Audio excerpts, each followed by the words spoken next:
I'm sorry. Tell me if I get too loud. Tell me if this is good. This is one of my recurring bits. We'll know that you're being too loud when they knock on the ceiling, when they hit it with a broom.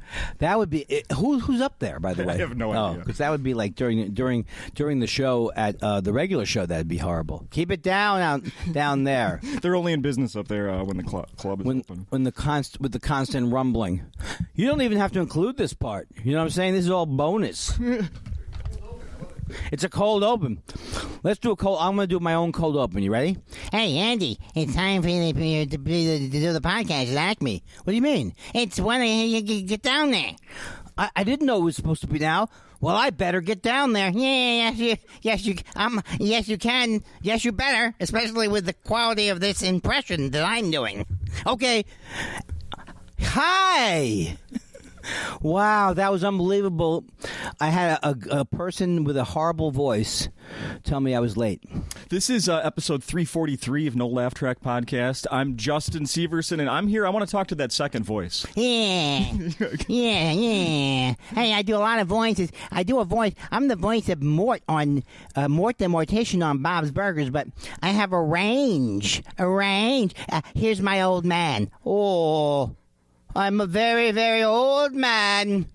Oh, I make sounds like because of how old I am. When does someone get to old man? When do they get to old man? Mm-hmm. About my age. It's over. Show's through Saturday. Thank you. It's over, ladies. Look, this is a great business. I'm in a great business for aging, and I hope to one day combine this Acme week with my appearance on the USGA Seniors Tour. Actually, I'm thinking of starting a comedy Seniors Tour, and Freddie Couples is very funny. All right, nobody ever laughs at my Freddie Couples reference. Do you know Freddie Couples? I remember the name. Of course. He was, I believe he was referenced on the episode of The Simpsons years ago. Oh, I didn't know that. Mm-hmm. I think so. He's, I could have gone with Lee Trevino. Nope, I take it back. It was Lee Trevino that was referenced on The Simpsons. What are the odds of that? It was Lee Trevino. I'm like a psychic or something, except for the psychic powers, and the fact that I'm constantly down on I'm like a psychic who's down on himself all the time. But speaking of that, who gets Kreskin's act when he retires? I thought this is actually true that I thought Kreskin was dead. A lot of people. He's not. He's not. He told me on Twitter that he's not dead. What? No, he didn't. He did. What? I didn't know this. I thought he was dead, and he came back at me, and he's, Did you tweet something derogatory about him? I don't think I did. It wasn't like how can you? It's Kreskin. He's a mentalist. Right. But my friend Ed Krasnick, who's a very funny comic, he used to do a bit about Kreskin where he would say, hello, are there any Toms in the crowd? Has anybody had a cream of tomato soup? Has anyone suffered from ptomaine poisoning? Ed Krasnick, get him on line. Here he is, line one. I have to say that of all the manic... Remember I used to come on this show? I mean, I've been doing the no... what is it? No Laugh Track? No, I knew it was No Laugh Track. Thank you. Because it always reminded me of my own live performances. Oh, yeah. But what? I've been on it since the beginning, since 2004 was my first appearance. And I always started off with something manic. And that was pretty good, but this is the new me. I'm not here to entertain you, either here or tonight at the club. Either paid audience or free. No. Those days are over. Those days are over, Pally. I'm gonna use the word Pally. Yeah. So I do it. I also do the deep voice guy. Oh, I enjoy Barry White. No, you'll never find. Alive or dead, Barry White? Alive. Dead. I don't know. I think dead? I don't think so. With that career? Okay, well, you know what? I had this exact discussion today on the radio. Mm-hmm. We all were trying to figure out. First, we were wondering if Robert Klein is still alive. Alive? Yes. Yeah. And then Abe Vigoda. No, we didn't say Abe Vigoda. That's the go-to thing. So I think that's my earliest comedy memory is someone joking about Abe Vigoda dying. That would be like on Conan used to do it. Oh yeah, Conan. But he would walk out and then be live on the set there. Was the Conan who did the bit? I think so. Yeah. What do you mean your earliest comedy memory? It's not. You're like pushing 80. You know what I'm saying? I mean, when I know that you're getting old because you were pitching me on a hover round. That's right. You were like, Andy, it's a lot more comfortable. You can get around easier. The bathtubs with the door. You know, this is unbelievable that you should say that. I'm doing very strange gigs now, and I just entertained a billionaire.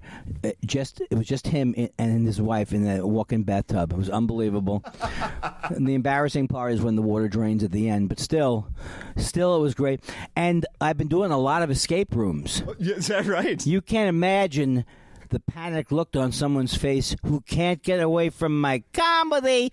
Can you tell when I launch into something, it's in my current act? This is the voice I wish I had. I've been doing the DJ voice since the 70s, but nobody wants this voice. 65 degrees downtown Minneapolis. This one goes out to Hoo in St. Paul, who likes Savoy red pizza.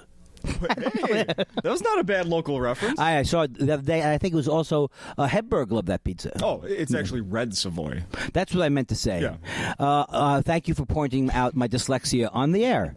You know, you could have taken me aside later and pointed it out. Posted it to the podcast notes afterwards. Corrections. No one tells a Kindler Andy that he's word switching. Come on. Come on, people. Again, none of this is.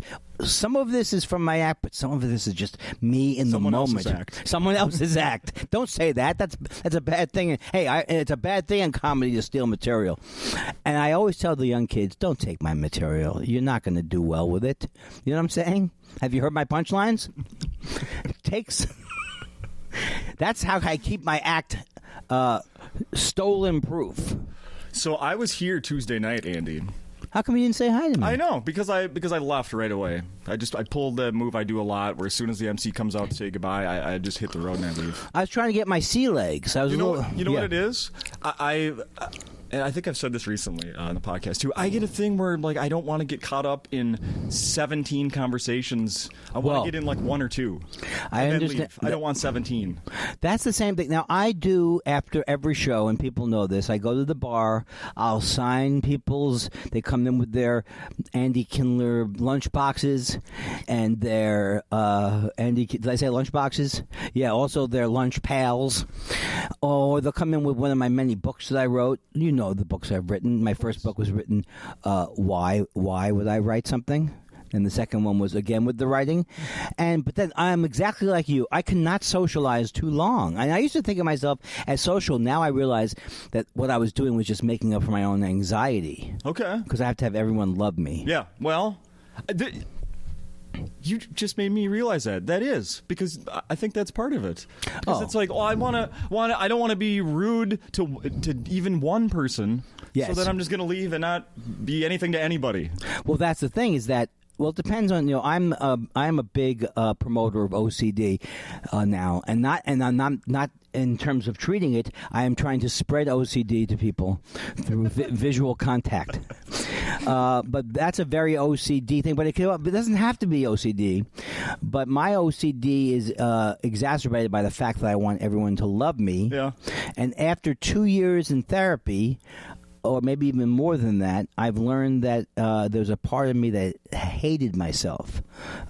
And it's always around. So the part that hates yourself, I know that sounds harsh, but have you spent time with me? So the part of me that hates myself is the part that wants everyone to love me before I leave somewhere. Yeah. So that's what it is. It's a lack of, for me, it's a lack of self-esteem and the desire.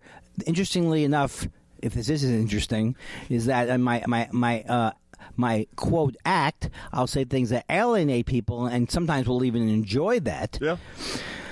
But off stage, I'm more of a people. Off stage, I'm more of a hack.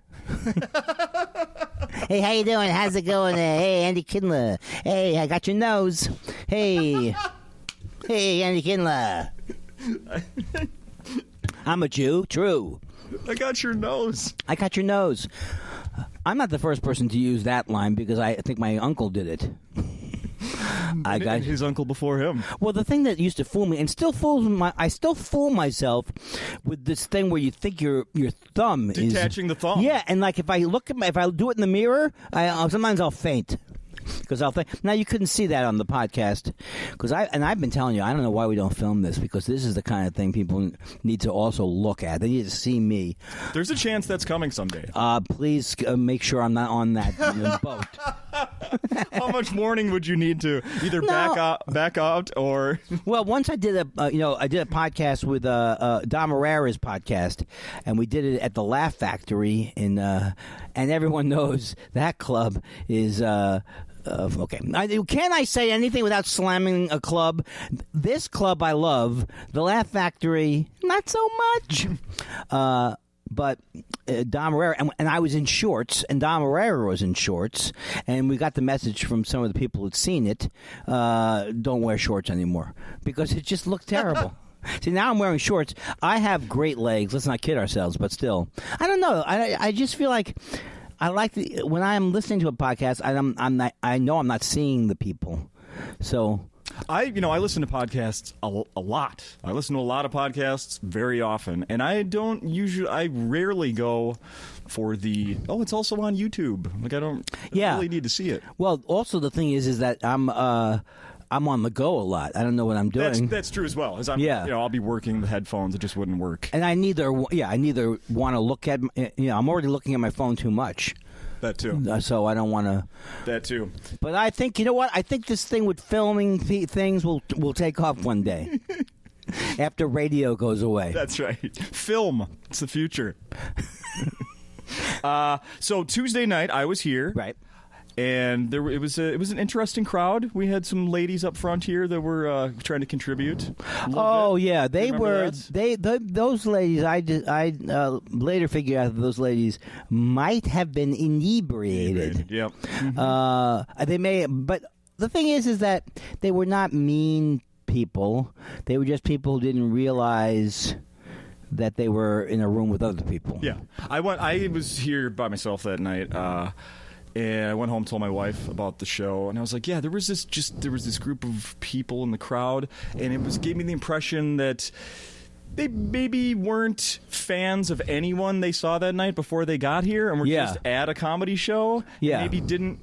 This was their first time learning how to behave at a comedy show. I don't know. Yeah, I don't know exactly, but there was a gentleman who was part of the group who was trying to restrain them. Good. And good.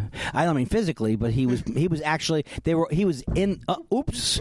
Oh, hey, don't worry about it. That sound. Hey. Don't think you've dropped your phone while you're listening to the podcast. That was my wallet. It was really loud.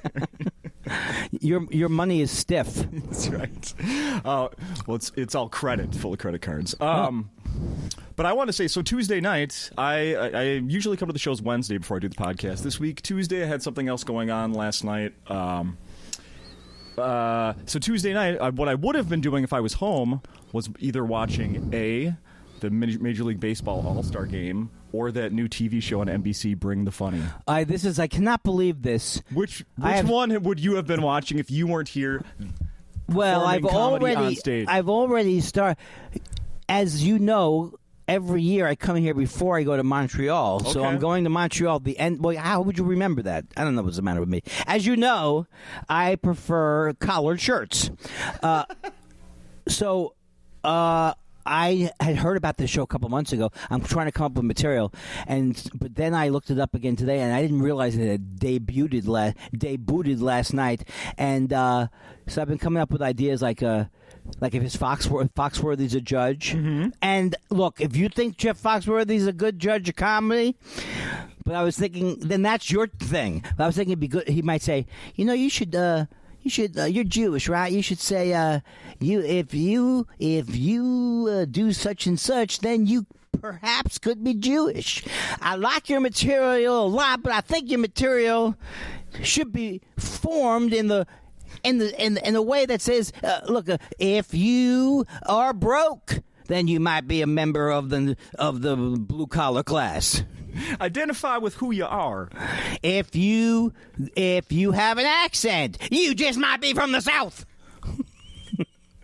So is that okay? So he was one of the judges. Mm-hmm. I like Kenan Thompson. Yeah, but I don't know who's the other judge. Chrissy Teigen. It's just, and I don't want to put anyone down, except I really do. Mm-hmm. But I do have to say that may be the worst name of any show. Right? Yeah. Did you bring the funny? Oh. Bring the fun. I think it should be called Bring the Funny. Duh. Yeah. D-E. It's already been brought. Did you watch it? I didn't.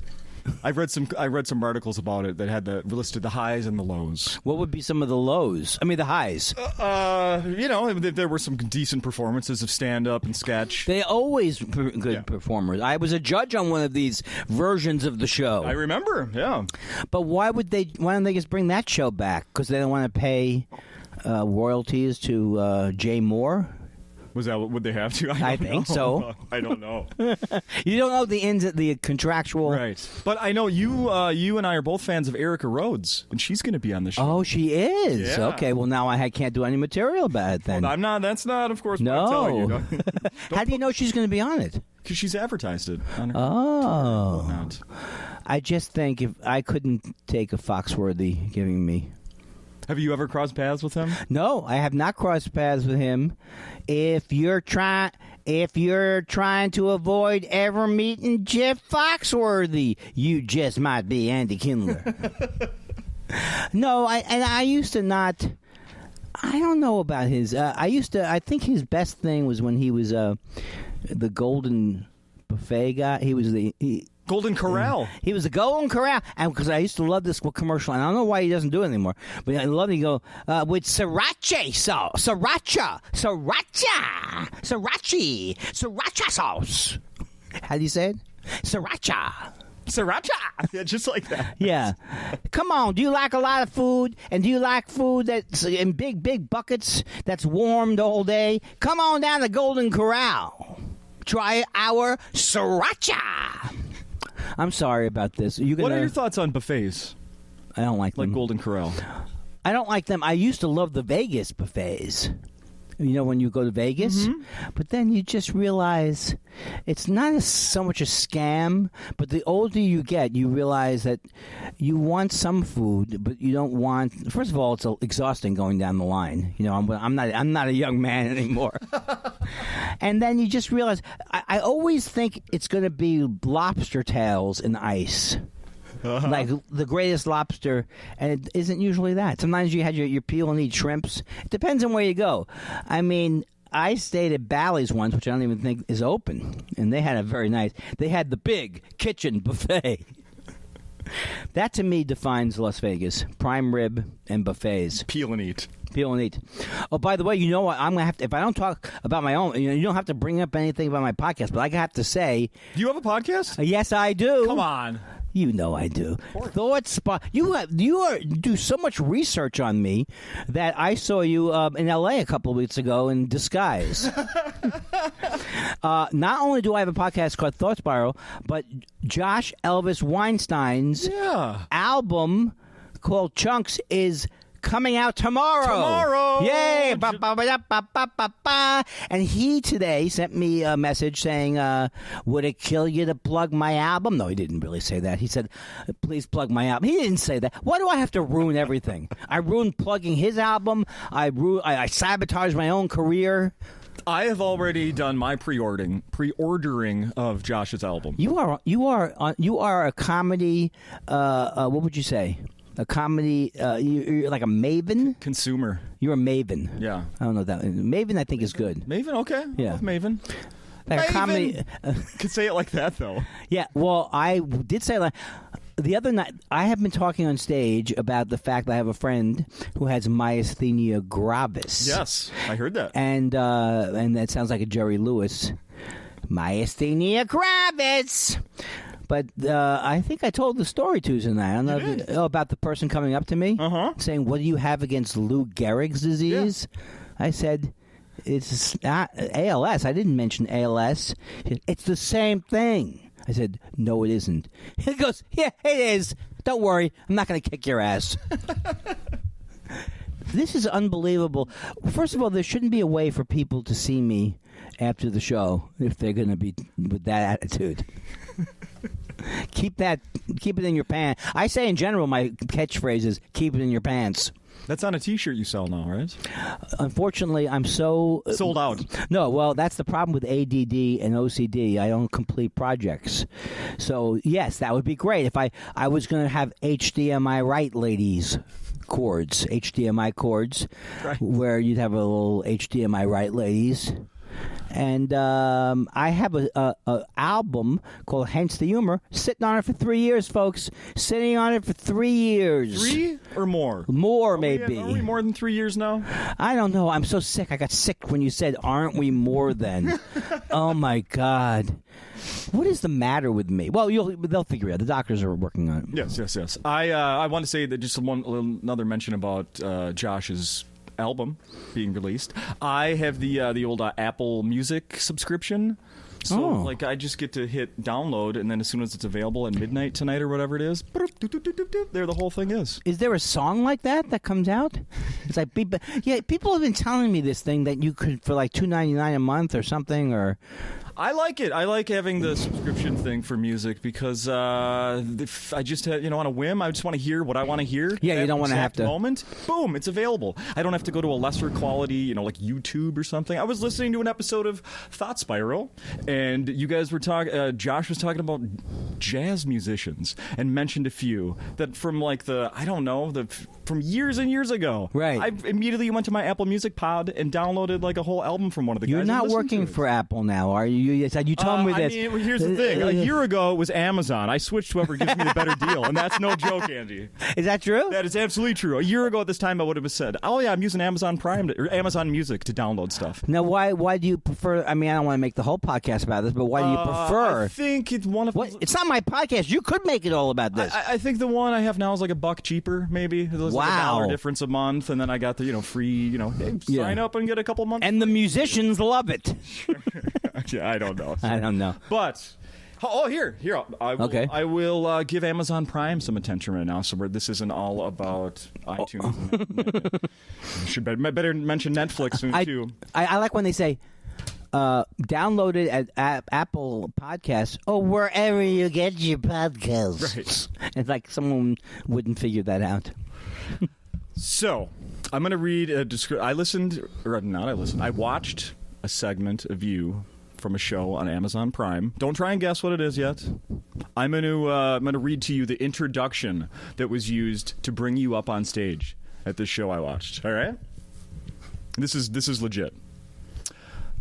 Welcome to the stage. You know him from, he's been on Comic Strip Live, MTV's half-hour comedy hour, and Comics Only with Paul Provenza. He's also a contributing writer to National Lampoon.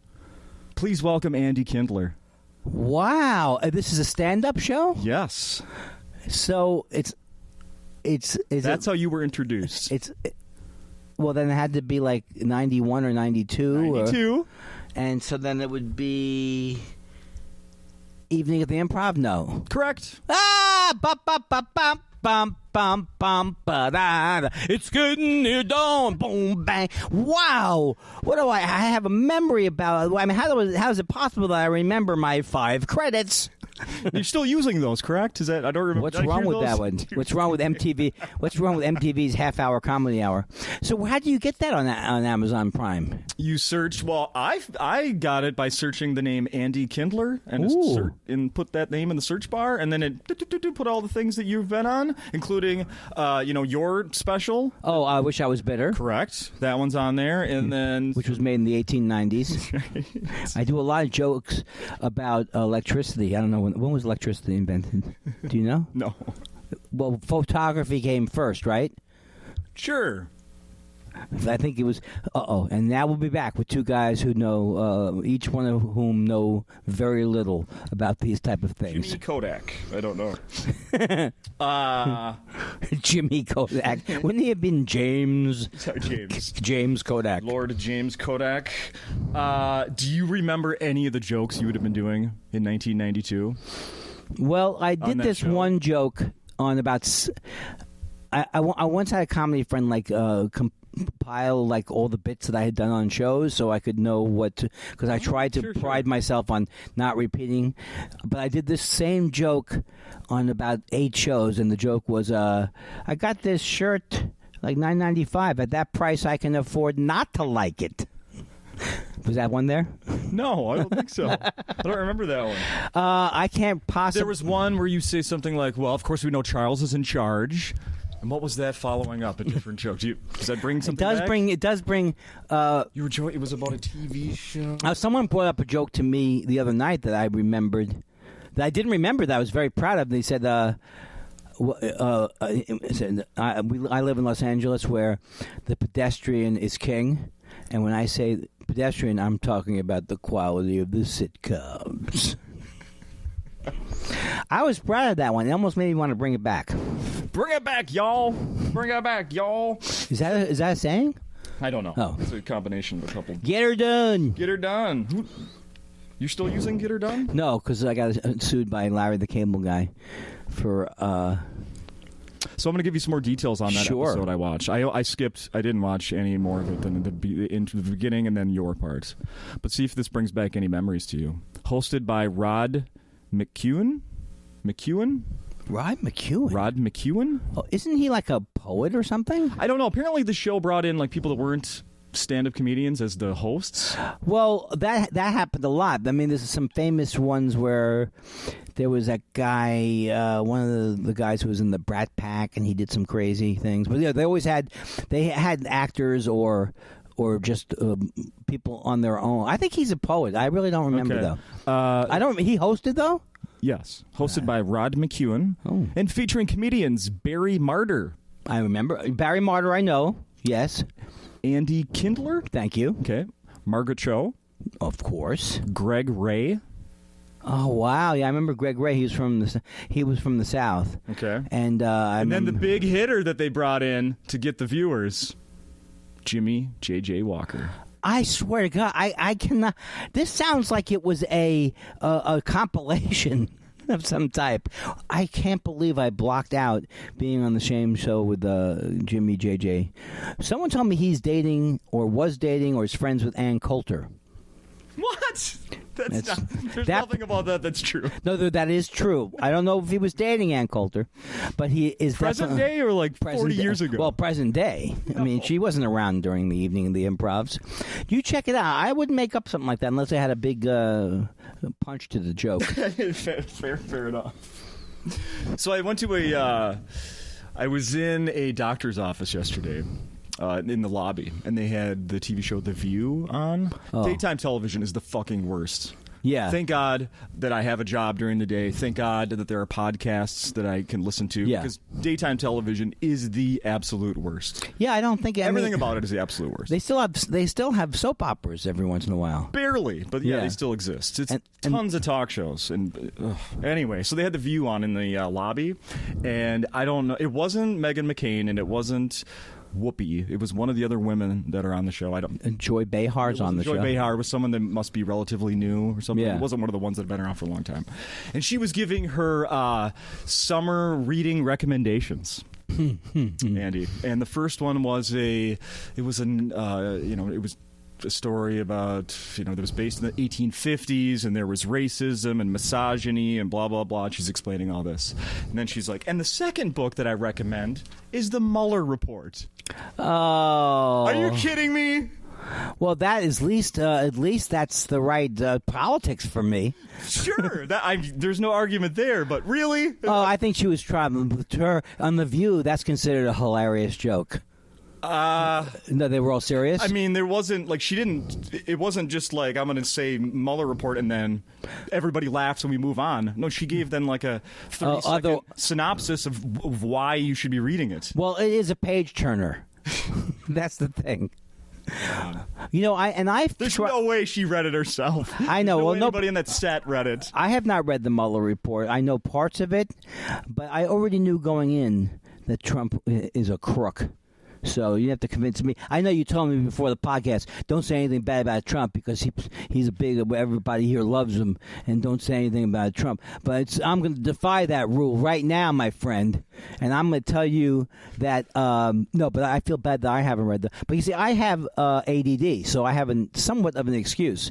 It's very hard for me to read, and it's not as hard. I'm making it more of it than it is, but I don't read like I used to, and it is true that I watch so much of the news that I've heard. I've heard other people say what the main parts of the Mueller report is. Yeah. But as I say in my act, my wife and I can't stand to watch Trump. Also, we'll watch anything to avoid the news. We'll watch a Dateline where a mother drives her entire family off of a cliff just to take the edge off, just to relax, just to take a breather from the hideous. Don't you wake up every day and as like on cable they go, whether you. Regardless of your feelings about Hitler, you have to admit, right? So, but I wake up every day a little bit scared, a little more. I already woke up scared and anxious because I have anxiety. Do you have push notifications on your phone? No. So when you wake up, there isn't like doomsday reports already waiting for you on the front of your phone? No, because I'm constantly. Okay. I don't. The only thing I hear that sounds like a vibration is when I think I get an email or something. Okay. Something sometimes I can feel, or I can feel an email go out. Bling! I did the. Here's more free, me being cheap. I did the free 6-month subscription to the New York Times. My wife actually has she went past that time period and she pays every month for the New York Times. For just the online, right? Or the delivery as well? Oh, no, for online. Yeah. And she loves, she's a photographer, so she loves she likes the visuals of it. I loved it. I have not been paying, so my thing ran out. I should buy. Oh, it did run out. It did run out. However, they still give me the push notifications of their little news updates. So in the morning, I have one sitting on my phone every morning of the top 3-4 stories. Why do I get the feeling that occasionally you get caught on your neighbor's roof hooking into their cable? Why do I get a feeling that you've used the word splitter a lot in your life? Oh, Andy, that's actually really accurate, except you're about 20 years too. 1 years late. Yeah. But yes, but you weren't 100% accurate. But you weren't crawling on a roof. No, the box, the cable box with all the wires was right outside the apartment building I lived in. Oh, that is so great! And I really did walk out there with a little cutter and tried work? to get us free cable. Oh, it didn't work? Well, there was a cop sitting in his car across the street in the alley watching me do it the whole time. Why did they? This is a very traumatic story. Mm-hmm. Was it traumatic for you when you went through it? Yeah, only because I didn't get arrested. Did he come up to you though? Oh yeah. And what did he say? I was already done monkeying. I was already done monkeying with it. I was ready to go back in my apartment. It was a Sunday. My friend and I had moved in together about 2 weeks prior. We hadn't signed up to get cable yet, and the Vikings were going to play. We wanted to watch the Vikings game. Oh, and it wasn't. You couldn't get reception unless you had cable. Were they covering you though, or something? Were they following you around, or they just happened to be in that? Just happened. Guy just literally by coincidence was sitting in his car across the street, which I had no. Why would I be looking over my shoulder for a cop? How could I have guessed that too? Right? Like that. Yeah. So he really did come over. He confronted me, asked me what I was doing, and I told him. He knew what I was doing, and I said, "Well, we just wanted to watch the Vikings, but when tomorrow, it's Monday, they're closed today, but when they're open tomorrow, I'm going to give them a call." So did he make you take it apart? Well, I never got it working, so it didn't work anyway. So yeah, I got busted for fucking it up basically. But he asked me for my identification. I was just like in shorts or whatever. It was Sunday. I wasn't walking, or I wasn't leaving the house for anything. I was just going behind there to try to monkey with this thing. Yeah. And so he's like, well, I need to look at your ID. What was in my apartment, where my roommate and my buddy were smoking weed. Oh my! This had to have gotten you concerned. Oh fuck! Super concerned. So did you? I ended up. So he followed me into the building to the door, and I just knocked on the door, and I went, "Hey!" And I yelled my roommate's name. I go, "Can you just grab my wallet?" And I had him bring it to the door. Did he know what was going on? You think? No idea, but he did grab my wallet and give it to me, and then we just stayed out in the hallway. Cop never. The whole pot thing was not because back then the pot thing was a bigger deal. Oh, absolutely. Yeah, you could get arrested now. Yeah. There was a caretaker of the building that lived on the third floor, a very old woman. And he made me walk up there with him and knock on her door and tell her what I did. Seriously? Seriously. Oh, no. And what'd she say? Oh, she just looked at me disappointed as if I was like her grandson or something. And they made me promise to call the cable company the next day and tell them what I had done. Did you do that too? Of course not. Well, he had your ID though, right? I mean, no, he just took. He's not gonna. He looked at it. I don't know if he. I mean, there was no paperwork exchanged or anything. Well, I didn't have a similar story happen to me today, but I had a very bizarre story that could only happen here. I do this joke every time I'm here, and the joke is, I went down to Sex World, and I love it, but I'm from California, so I appreciate the original Sex Land. Right, so that's the joke. Right. I have never been into Sex World, so I go.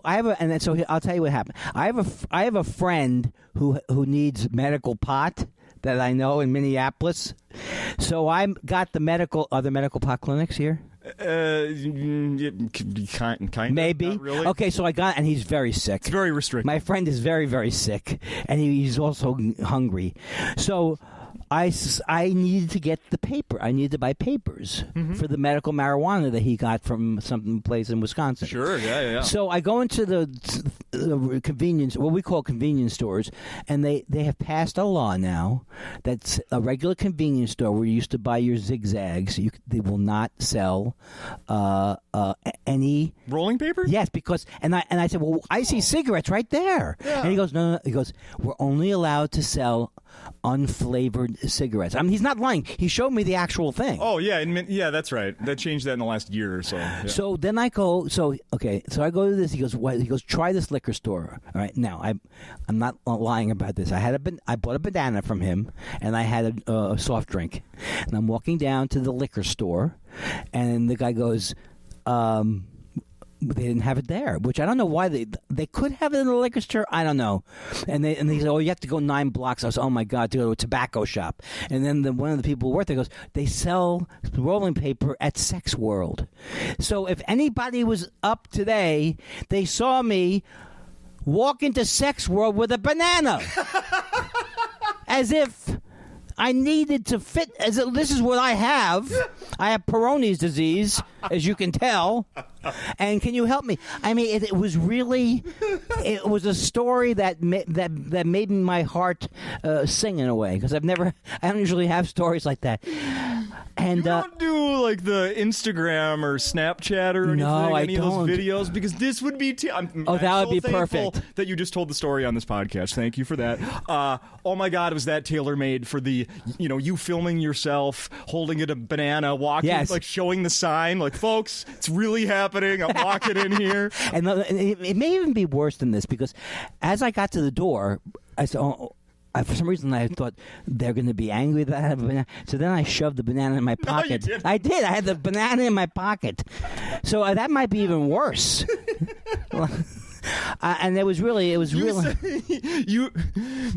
just told me that you set yourself up for being asked if you have a banana in your pocket inside a sex shop. Yes. Is that a banana in your pocket, or are you just excited to be in Sex World? To finally be here. And both, actually. But I did get, and thank God my friend got his medicine, and the story is... But I was The point thinking, of that story is you're a hero. that's exactly right. But I just think it's crazy. I know it's a purple state, but I do think I think it has to do with they don't want kids vaping or something. I don't understand the flavoring thing. Yeah, I think the idea is that they're more likely. I don't know the stats, but that it's it's more likely to be pitched to kids. Like, it tastes like Tutti Frutti, or Yeah, and here's the rolling, but I don't get the Grape rolling. Kool-Aid. I don't get the rolling paper part of it. Or it could be past by people who thought it'd be hilarious for me to be killed wandering the streets downtown with a banana. With a banana, and of course, had I gotten shot, I thought he was reaching. He was reaching for an object. I had no idea it was a banana. That'd be a great way to get killed. Ba-ba-ba-ba-dum-bum. Whack. What was he hiding in there? His banana. And I'm still picturing it. I just love it. I also went back to the hotel and I took a nap. And before I got up and I ate the banana before I came here, and I felt it was full circle. I don't know why. I'm going to bring it back to So I found that even to get the improv stuff by searching your name on Amazon Prime. I've also searched the name Andy Kindler on eBay. Have you done that recently? No, I know that there used to be a poster, like a 8x10 picture of me. Well, here's the thing. So there's these really cool. Look like 8x10s, or maybe some are a little bigger, of your character Mort from Bob's Burgers that you clearly autographed at some show or something somewhere. This is an unbelievable. It is like a kismet or whatever it is. You're bringing these things up that are actual stories from my life. So what happened was, I get to the airport about a year ago, and it's like a 6 a.m. in the morning flight, and I don't remember if it was when I landed or when I took off. These people came up with stuff for me to sign. Later, I found out that that's what they do. So and it's just one group of people? It's a group of people a lot of people, and they somehow find out through the airlines. I don't know how they do it. They find out when you're flying. So, because what would be the odds that the person would be there? I think it was on both sides of this flight. So I just thought, and then I did think while I was signing it that it was weird because they come up as like they're a fan, and then you're signing 5 or 7 things. Yeah. I used to go. How much were they going for? I used to go when I was in junior high school. We used to go. My friend's dad would take us out before Twins games. He'd pick us up right after school. We'd go to the Metrodomes, sit outside in the parking lot, and wait for the players to show up and get autographs from them. Oh, that's so cool. It was awesome. So awesome. And they were happy to do it for, we were still kids. We weren't these adults collecting. Were you a little nervous when you did it, or you were fine? For some people. In fact, I had a baseball that I would try to get the whole team on, and then remember, you know the name Kirby Puckett. Of course, Hall of Famer Kirby Puckett. So of course he was the ultimate to get Kirby Puckett. We'd see him all the time, but he would be so crowded with people. I took a long time to get his autograph. Finally, did one day. Handed him my ball. Was so nervous that I gave him a Sharpie to sign it. Which you don't ever sign a baseball with Sharpie. It looks like shit. It doesn't happen. It's ballpoint pen or nothing. Right. So I have a ball with 25 Twins autographs, the manager, all these in ballpoint pen, and then 1 Kirby Puckett autograph in Sharpie that looks like crap. So yeah, I used to get really nervous. Was he? No. My friend and I, we went. We found out somehow that near my house where I grew up, there was a relief pitcher named Jerry Arrigo, and he had an apartment an apartment like not far from my house. And we walked up to his door, and we knocked on his door, and he was nice, but he was also like surprised. You know what I mean? It's like, really? Why today? Yeah, or it was almost like, why me, in a way. Okay. Because I mean, he was if you're a professional pitcher, you're a great pitcher, but it wasn't like he was extremely well known. Sure. Just a guy that played. Yeah, so that was really good. But I had a friend who used to go to baseball games, like Mets games and everything. He would go during the batting practice. Yeah. And he would catch all these balls just in the stands because it was hard. I don't know how he did it exactly. Or maybe anybody can go early. Well, I was at a Twins game just last week, and I watched 3 adults adult men dive for a foul ball in the stands. Oh no. Trust me, I love baseball. When I finally got my one foul ball in the stands, You got a foul ball? Years, like 10 years ago. I celebrated like crazy. That's great. I was pretty inebriated. It was like the 13th inning of a baseball game. And how'd you get? Was it like a good catch? No, it was me and my three friends went into a section where no one was sitting behind home plate, and then somebody hit a foul ball, and it just landed in between us, and I was the first one to get to it. That must have been. But I held it up. And it was. An usher had to tell me to quiet down. I was so excited. That's quiet down at a baseball stadium? Yeah, I know. I've never heard that. Well, that's crazy. I might have used some expletives in my celebration. yeah. But I saw 3 guys die for a baseball last week at a Twins game, and one guy woke up, his skin was all, he rubbed skin off his knees. He skinned his knees going for this thing. Like, guys, it's not. Trust me, I celebrated, but it's not that. Don't risk life and limb. Well, to get a ball. Aren't they going to have to do netting too? Well, that's a whole other thing. At the stadium, it goes way down. This was a little bit past that. Hey, I want to, let's go back to those 8x10. So those, if you remember, those were the colored, like the pictures. Yeah, color pictures from Mia's Mort. Yeah, okay. I kind of knew something was either they were a super fan or something was up. Yeah. Because how could they know when they had like 6 or 7 of them? And I'm going, oh, you like the show? And they're like, yeah. They're all making that face. Interesting. Well, they in the description they'll write like, this will pass any DNA, PSA, or whatever test that shows that this is really an Andy Kindler autograph. This is not a knockoff. Or, no fakes here. Because that's going around a lot. Yeah. So they're priced from like $25 to $50 or something. Oh my God! I got to get into the action. But here's the thing, Andy. I wanted to get one of those pictures for my own and bring it here and have you sign it to me. But I don't know where this group of people got those, because I think they must have made their own prints, is what I'm trying to tell you. Yes. Because they don't exist. I looked all over the place searching Bob's Burgers 8x10s, Mort 8x10. Yeah. They don't exist. Oh, they don't exist because, and they do, and they, I would think for an animated show it might be easier to somehow make prints of it somehow. Yeah, I mean, I guess I could probably do that. Well, then now I have a question about this one. Okay. This is on for sale on eBay. $63.75 right now. Or best off. Is it like are they auction still, or you yes. just right? Well, no, this is a buy it now. You can pay $63.75 or best offer. Got it. We could offer them, $50. This is Andy Kindler sketch 8x10 Mort photo, Bob's Burgers show, autograph, blah blah blah. Did you draw this picture? Can you see that from where you are? I can see it. Why don't you bring it over to me for one? I won't leave. Let me look at it for a second. Let me. That is. I don't think. You know what? I can't say that that's not me having drawn that. Do you think is it possible someone came to you and said, "Hey, will you draw me a quick picture of Mort and sign it?" Because I actually have a memory of something like that. Really? So that's like even worse. That's got to be a. That's a terrible racket.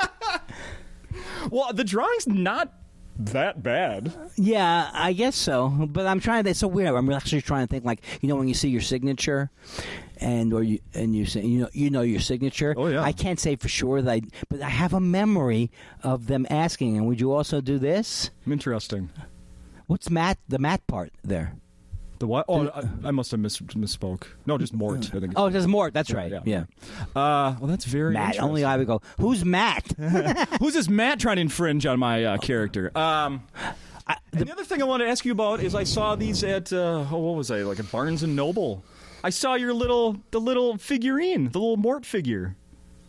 Are you kidding me? You don't know? I have no idea about this. Andy, you don't have one? I do not have a Mort figurine. One of the coolest things that has been happening in the last couple of years, but this could lead into a whole other talk we don't have time for right now, but like how there's really another boom of comedy right now, and there's so many comedians, so many people that have so much success right now, and there's so many different now cool little products with comedians on them. There's baseball cards that have comedians on them now. Wow. Like I had the Sklar brothers here, a year ago, and I had them autograph their real official Topps baseball cards. You could get in packs. I mean, it's so fucking cool. Well, the other thing is that, again, you brought up something that that I have an actual anecdote about. When they were drawing the character, they had to make it look less like me at some point. Because what? They had to make it look less like me because it doesn't really look like me. Yeah. But they did it because. So in other words, I wouldn't say. I mean, it's ridiculous, but I wouldn't say, "Oh, you're making money on my likeness." You know what I'm saying? Oh, so if I was George Clooney or somebody, I guess I could make that claim. But I don't think I get. I don't know if we get any money for that. But there's supposed to be a Bob's Burgers movie. Oh, is that right? Yeah. So hopefully I'll be in that. You, when we're done here, I'll pull up a picture of one of those things, and maybe we'll buy you one. Yeah, my wife would love. Honey, I got look what I got. My wife did a cool thing though.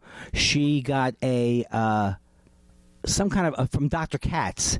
Through the Dr. Katz people, she got blew up a still of me. Cool. Yeah, it's really cool. It's really cool. Very nice. When you brought it up briefly before when I brought up the what is it, the Bring the Funny show, Bring the Laughs, yeah. What the hell it's called, about when is Montreal? Is it next week? Not next week, the week after. The week after. So yeah. So how are things right now? Well, I don't know if did I talk about, I must have talked about OCD last year too, right? Yeah, a little bit. Mm-hmm. Yeah, but last year, I think it was last year where I woke up, where I think I scared my wife, or maybe it was 2 years ago, I scared my wife. It was the first year where I was on Prozac and I was, being treated in therapy. Oh, yeah. And I woke up and I went, oh my God, I got nothing. Yeah. And every year I have a version of that, and I'm very convinced it's the OCD gone nuts. So like I'll be walking down the street here and I go, I gotta do that. Normally I use podcasts, and this is a tip for people who have OCD. Podcasts are great. It's because if you're gonna instead of worrying about things, I listen to the podcast, so my mind is taken up. So if I'm shopping or going for a walk, but if I have to do something, like I had to think about the speech now. Yeah. Then it's just pure hell because I go, you can't listen to that podcast, you can't listen to that and then everything seems illicit. Sure. Oh, you listen to your because I'm into true crime and I just can't. It's not that I don't want to say I can't get enough of true crime, but I can't get enough of the true crime. I mean, I listen to some. I know like there's my favorite murder is right. Karen Kilgariff, but there's a guy called Case File in Australia, and Josh does an impression of him because he has this line, and I can't do it like Josh. He goes, they look like dress pants. They look like dress pants, but they aren't. They're yoga pants. Because he does like ads. Uh-huh. I am obsessed with the ads now.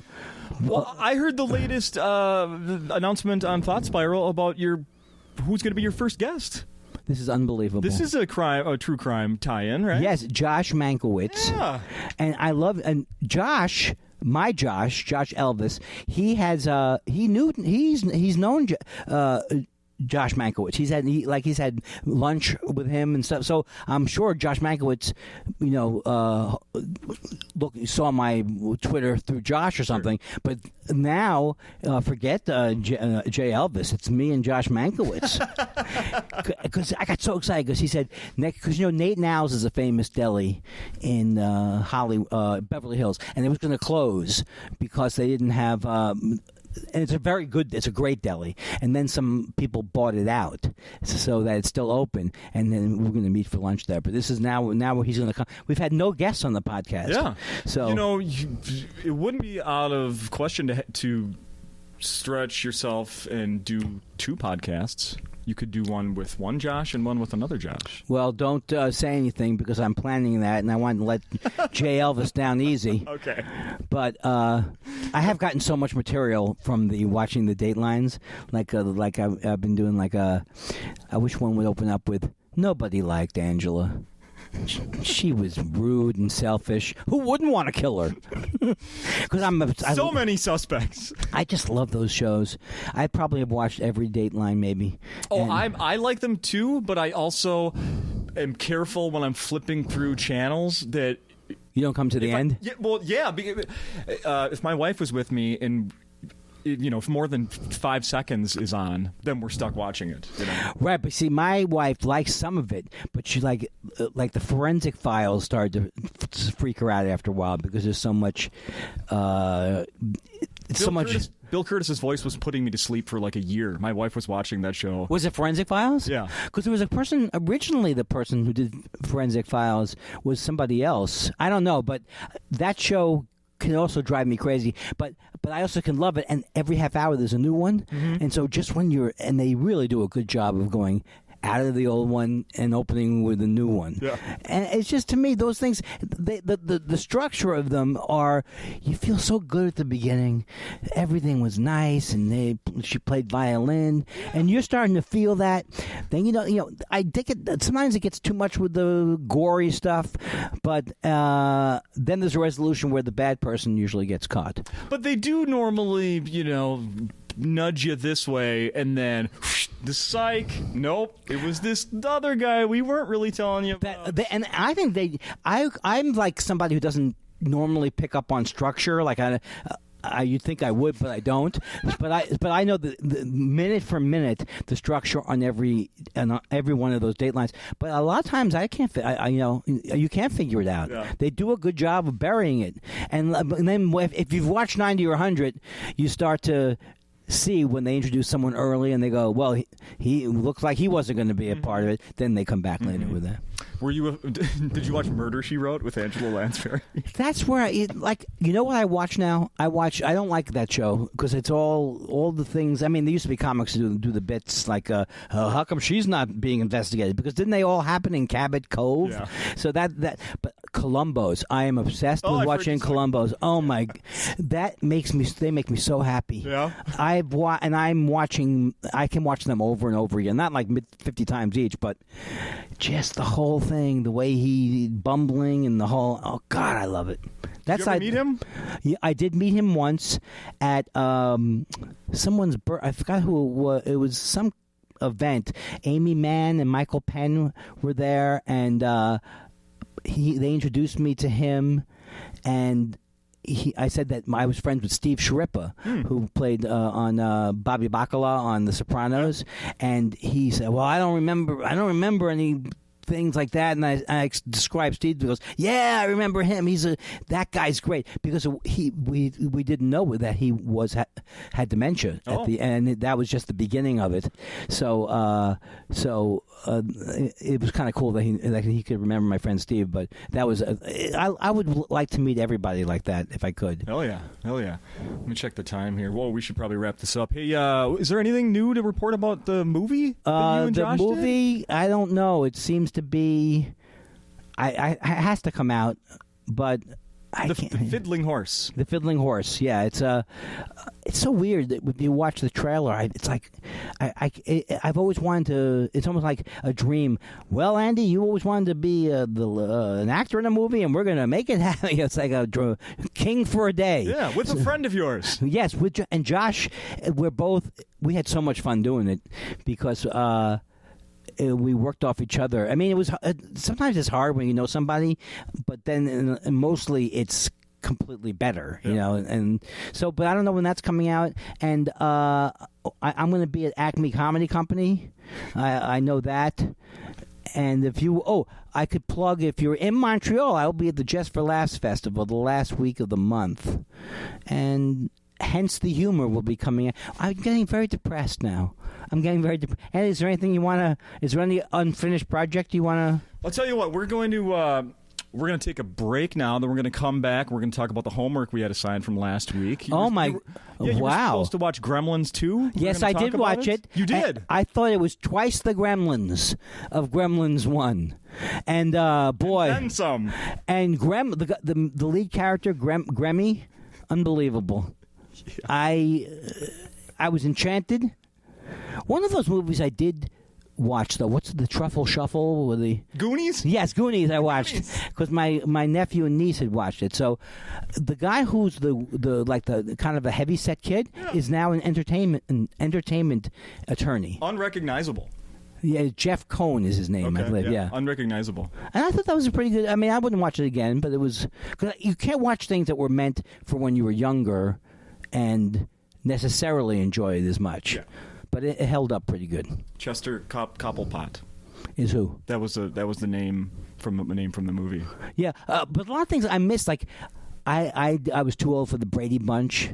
So, like, to me, like, when people talk about those shows, like, in campy ways, it has, like, if I watch them, I can't even relate to it at all.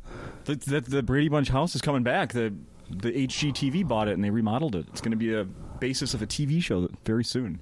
On HGTV? I think one of that or the other house channel. I hope it lives up to the Fuller House reunion. Even Fuller House. Even Fuller House. Again with the house that's full. I think we should remake everything. I saw just a little bit of some list. It was like the worst tourist traps in each state, or maybe it was cities. I don't know, major cities. In any case, the Full House in San Francisco was one of them listed on there. Oh no, where people go and and go like, well, we're gonna go see the house, and it's like, oh. There it is. Oh, but now it's not a tourist thing. It's an actual, like, on a maps to the houses. Don't want to miss this one. I do love, and if I ever get a chance in LA to go on a lot, they are still like Culver City, the Culver City lot, where they have these streets. It's just to look like with New York, Old West or New York in the 40s. It's so cool. Right on. All right, so there's so be sure and come to the shows here to see Andy. Is this coming out today? Yeah. You are unbelievable. Mm-hmm. You and the thing is, you do a lot of editing. You mixture and master it, and don't forget to put more phase shifter on me this time. You got it. You remember phase shifters? Nope. It's a pedal for guitar. Oh. And you would press it and go. It was like a chorus. You know the police sound. Mm-hmm. That's a chorus. Okay. A Boss Chorus CE2. Yes, I was a musician, and I haven't gotten over the fact that I never made it. That album's coming out in 5 years. Well, this was fun. Thank you. This was I don't want to say it was a blast, because that's, I think, an expression from the 50s. Somebody on TV last night described something as groovy, and my wife's like, I like that, groovy. It's not used enough. I like groovy, too. So there we go. Groovy, man. Groovy, brother. Peace out. Peace out. Peace out, bro.